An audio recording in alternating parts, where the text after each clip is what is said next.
Hi, I'm Gord Potter from GP Outdoors. I see that you bought yourself a Mingo. One question which comes up from time to time is how to replace the trigger on the bottom of a Mingo marker. In all fairness, it's unlikely that it's going to break on you. After about 9 years up here using this marker, we've never broken a trigger. But in the unlikely event you do, you can get a replacement from Mingo.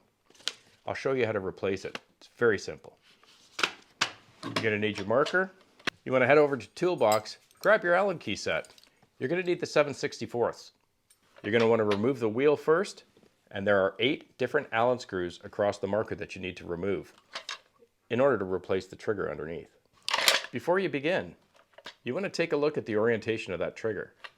Spin it around upside down, label to the left, and take a look at the back of the trigger. Notice the orientation of the tab to the right side. You're going to want to put the trigger back in the same way you took out the old.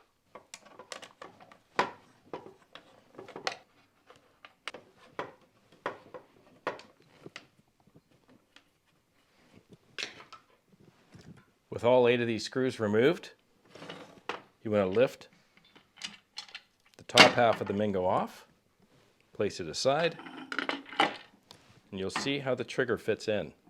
Very simply,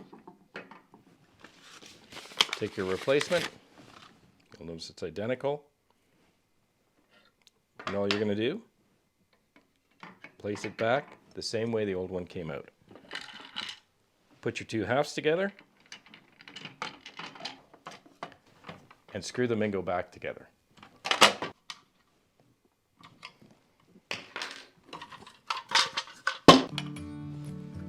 Put our marker wheel back on, and let's test it out.